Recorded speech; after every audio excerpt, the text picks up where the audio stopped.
Hey guys, welcome to the Super Post Show where we talk about things Marvel, DC, and Star Wars.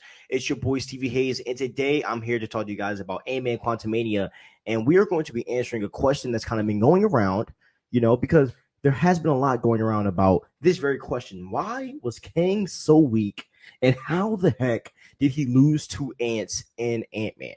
Okay, and so before and I just kind of ruined this myself, but let me give you a spoiler alert. Okay, if you haven't seen this yet, do not watch this. If you haven't seen Emma yet and you don't want to be spoiled, exit right now. Well, there is not a official or definite answer to why King lost to ants and technically Ant-Man.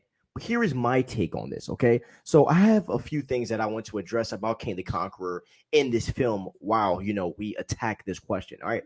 So the first thing is this. Kang is a human.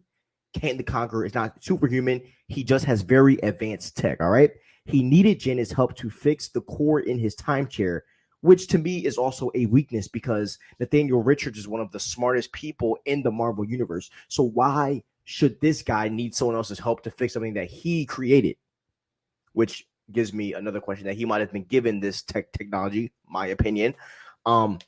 Let's not also forget that Janet said that they tried everything, because she said that in the film that they tried everything when it came to fixing the core. So we don't know how long it actually took for them to fix the core. It could have taken them months. It could have even taken them years because, in the quantum realm, time goes by differently, you know?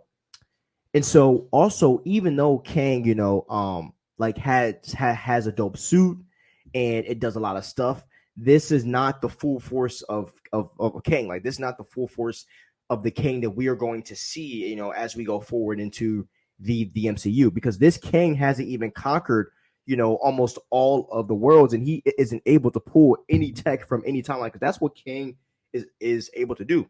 Like, the full power of Kang, when he's at his full strength, what he's able to do is he's able to grab armies and people and tech from different parts or from different times and different Earths and all this stuff throughout the multiverse, and he uses those things to conquer worlds, and that's what makes Kang so freaking powerful. But this Kang doesn't have that, and in my opinion, I just don't think he is there yet, and also, to be more frank, because a lot of people forget about this, he did not have his most powerful weapon for 90% of the movie, which is his time chair.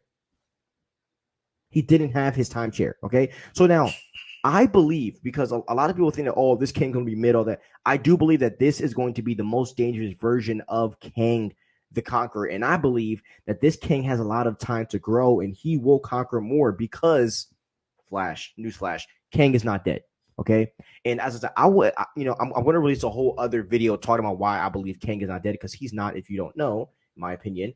But I believe that Kang will be coming back as the Beyonder, which is a way more powerful character. And just to quickly go through this Beyonder stuff, let me just tell you what the Marvel database says about the Beyonder. It says this: the Beyonder was considered to be the most powerful being in the multiverse, having power surpassing the cosmic entities such as, hear this out, the Living Tribunal and Eternity.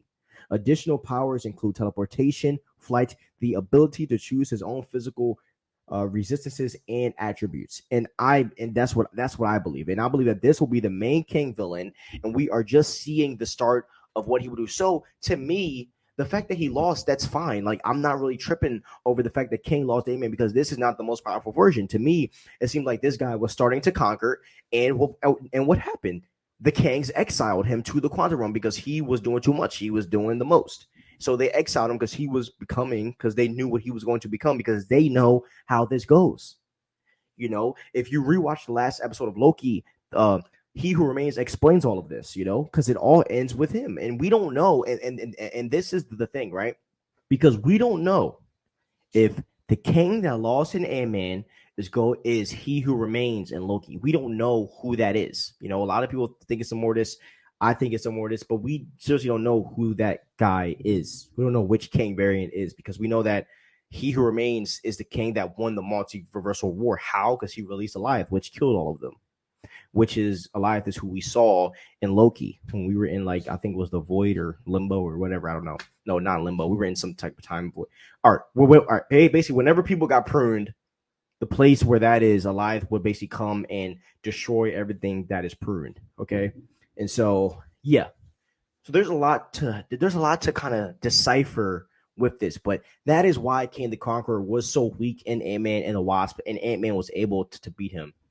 It is possible. It's not ridiculous. So stop overreacting. So do me a favor. Do you like this? Do you like what I said? Do you disagree? Do you think Kang should have just cooked them? Tell me what you think, and I will give you guys you know, I'll comment back and we'll converse and have conversations. So do me a favor. Thank you guys for watching and listening. Do me a favor. Please like and subscribe and show some love. Have a nice day. Peace out.